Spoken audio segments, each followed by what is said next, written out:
Salut l'équipe de OneDot, moi c'est Yanis Nassi, je vous présente ma candidature pour le poste de développeur no-code, low-code, pour les tâches reliées à Asana que vous avez posté sur votre site internet.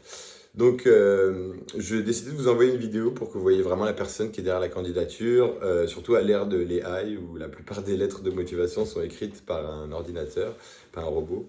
C'est ça, finalement, j'ai essayé de faire une petite différence, peut-être, de me démarquer un petit peu en envoyant cette vidéo. Donc j'espère que ce sera bien reçu. Moi j'ai travaillé avec OneDot sur plusieurs contrats, au New City Gas, le week-end dernier. J'ai la tête un petit peu fatiguée, c'est parce que j'ai travaillé sur F1 Sports Illustrated à la gare Windsor. Ça, j'ai eu l'occasion de parler avec le DT, Marc-Antoine Tanguay, avec qui j'ai eu des plutôt bonnes relations dans le week-end, ce qui m'a donné envie d'en savoir plus sur OneDot. Donc j'ai demandé un petit peu à Marc-Antoine comment est-ce que ça se passait pour postuler, tout ça. Il m'a expliqué d'aller voir sur le site internet, donc j'étais voir sur le site internet et à ma plus grande surprise, il y avait un poste de développeur. Donc en fait, euh, moi, je travaille depuis 2024 dans le milieu dans la technique de scène et depuis 2024 aussi, je me forme parallèlement avec des formations donc sur Coursera, sur Google, IBM, pour justement devenir développeur web. J'ai appris beaucoup de nouvelles techniques de développement web dans les dernières années, des nouvelles techniques aussi reliées à l'intelligence artificielle. Comment optimiser les workflows avec l'intelligence artificielle, comment automatiser aussi. J'ai vu que vous faisiez allusion à Zapier et Make. Moi, j'utilise N8N, mais c'est à peu près les mêmes types de logiciels. C'est ça. Au niveau automatisation, je suis au point. Au niveau développement web, je suis au point aussi, surtout en ce qui concerne le langage JavaScript, donc tout ce qui peut se faire sur Internet. Je pense à le maintien de votre site, par exemple, ce qui est règlement des bugs, tout ça. J'ai un profil quand même assez polyvalent, on va dire. C'est ça, ça m'a donné envie de postuler chez OneDot parce que OneDot, justement, déjà de un, je trouvais que vous avez une très belle image numérique, ce qui n'est pas le cas de toutes les entreprises dans le secteur. Donc vraiment, ça m'a poussé à être dans une entreprise comme ça, dynamique, qui est centrée vers le futur. C'est ça, qui marche avec les nouvelles technologies. C'est ça, c'était vraiment pour moi un gros green flag finalement chez OneDot, de voir votre image numérique et donc aussi les interactions que j'ai eues avec votre équipe, que ce soit Marc-Antoine ou d'autres, même quand j'étais au Nustiga, je pense que c'était pas lui qui était le DT et je pense que j'ai eu un bon souvenir de ma gig là-bas. Donc ça m'a donné envie de postuler pour vous. Moi comme je l'ai dit, j'ai fait depuis 2024 des formations dans le développement web et dans l'AI, mais j'ai aussi un diplôme de l'Université de Montréal, un baccalauréat de sciences économiques que j'ai obtenu en 2017 et j'ai travaillé dans le secteur bancaire en tant qu'analyste financier.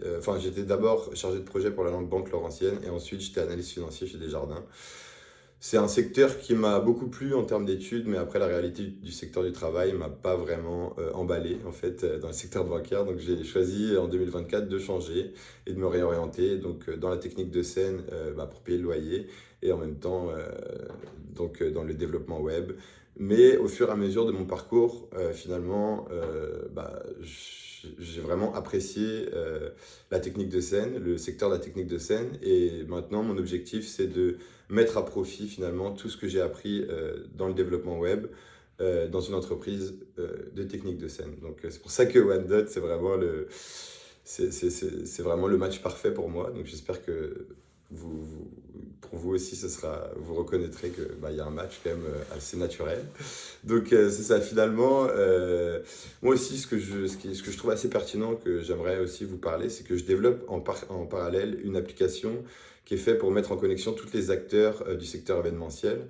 Les techniciens, les entreprises de location de matériel, vraiment toutes les facettes différentes de la direction technique d'un événement. En fait, j'ai envie de les regrouper sur une même plateforme qui va vous permettre de faire une direction technique généralisée, de tout connecter finalement votre location de matériel avec vos techniciens, avec, c'est ça, genre comme tout ce que vous avez besoin finalement pour mener à bien un événement. Ce que j'ai remarqué, c'est qu'actuellement, c'est très morcelé. En fait, il y a beaucoup d'acteurs différents. Mettons, si on prend pour exemple l'événement à la gare Windsor, si je me souviens bien, il y avait Trans-Québec pour le mur vidéo, il y avait Create qui venait faire le son ou bien les lights. Donc, c'est ça, ce serait pour vous permettre d'avoir une plateforme qui vous permet de tout centraliser ces interactions-là avec vos différents sous-contractants. Donc c'est ça, ce serait aussi pour éviter peut-être d'aller chercher des techniciens dans 3 agences différentes, mettons, pour pas les citer, Prodigium, DT et puis je pense que juste Prodigium et DT, donc déjà 2 agences, ça pourrait vous permettre à la place de justement avoir gestion assez fragmentée comme ça en termes de techniciens, d'avoir tout à la même place et aussi de supprimer des intermédiaires qui sont pas forcément, qui apportent pas forcément de la valeur ajoutée à l'événement. Donc c'est ça. Par rapport aux limites, donc c'est sûr que j'ai vu que vous étiez à Boucherville. Je ne sais pas à quoi vous vous attendiez par rapport à ce que vous proposez du télétravail ou est-ce que c'est 100% au bureau. C'est sûr que moi j'habite à Montréal et aller à Boucherville tous les jours, ça peut représenter une limite pour moi. Donc c'est ça. Sinon, comme limite, j'ai pas trop de limites finalement, mais c'est ça, ce serait vraiment un des plus gros enjeux de me rendre à Boucherville régulièrement. Donc c'est ça. Je sais pas si vous êtes ouvert au télétravail, mais moi ce serait vraiment quelque chose qui pourrait plus m'avantager que du travail au bureau. Donc voilà, je sais pas si ça a été très clair. Justement, le but c'était aussi de vous parler pour que vous voyez qui je suis finalement. Et donc c'est ça. Si vous voulez en savoir plus, n'hésitez pas. Vous pouvez me contacter par mail, yanis.nassi@gmail.com ou capdacier@gmail.com. Et vous pouvez aussi me contacter sur mon numéro de téléphone au 438 526 4344. Donc n'hésitez pas. Ça va vraiment me faire plaisir d'avoir de vos nouvelles et c'est ça, d'être convoqué éventuellement pour une entrevue. Donc c'est ça, n'hésitez pas à me recontacter et en attendant, je vous souhaite une très bonne journée. Bye bye.